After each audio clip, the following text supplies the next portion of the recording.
నియోజకవర్గంలో అన్ని వసతులు ఉన్న గూడూరుని జిల్లా చేయండి లేదా నెల్లూరు జిల్లాలో కలపండి అంటూ ఈ రోజు జేఏసీ ఆధ్వర్యంలో బంద్ను ప్రకటించి పట్టణంలో అన్ని దుకాణదారులు స్వచ్ఛందంగా దుకాణాలు మూసివేసి బంద్కి సంఘీభావం తెలిపారు.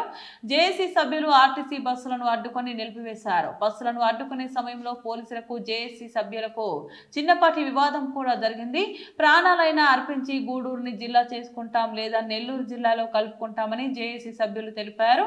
ఈ సందర్భంగా జేఏసీ సభ్యులు మాట్లాడుతూ ప్రజల అభిప్రాయాలను తెలుసుకోకుండా గత వైఎస్ఆర్సీపీ గూడూరుని తిరుపతి జిల్లాలో కలిపిందని, దీనివల్ల ప్రజలందరూ తీవ్ర ఇబ్బందులు మనోక్షోభ ఎదుర్కొంటున్నారని, ప్రజల ఆకాంక్షను అర్థం చేసుకుని కూటమి ప్రభుత్వం వెంటనే గూడూరును నెల్లూరు జిల్లాలో కలపాలని, లేని పక్షంలో గూడూరునే జిల్లా కేంద్రం చేయాలని విద్యార్థి జేఏసీ కన్వీనర్ మనోజ్ కుమార్ కోరారు.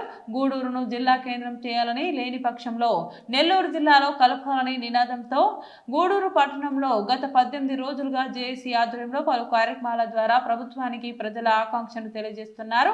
నేడు డిగ్రీ, ఇంజనీర్, జూనియర్ కళాశాలలు, పాఠశాలలు అన్ని మూసివేసి బంద్ నిర్వహించడం జరుగుతుంది. నెల్లూరు జిల్లాలో గూడూరు ఎన్నో సంవత్సరాలుగా ఉందని, గత వైఎస్ఆర్సీపీ ప్రభుత్వంలో ప్రజల మనోభావాలను తెలుసుకోకుండా తిరుపతి జిల్లాలో గూడూరును కలిపిందని తెలిపారు. జిల్లా ప్రధాన కార్యాలయాలకు వెళ్లేందుకు ప్రజలు తీవ్ర ఇబ్బందులు ఎదుర్కొంటున్నారని, ఎన్నికలకు ముందు చంద్రబాబు నాయుడు, నారా లోకేష్ కూటమి ప్రభుత్వం అధికారంలోకి వస్తే నెల్లూరు జిల్లాలో కలుపుతామని హామీ ఇచ్చారని, ప్రజల మనోభావాలను అర్థం చేసుకుని ఇచ్చిన హామీని నెరవేర్చాలని కోరారు.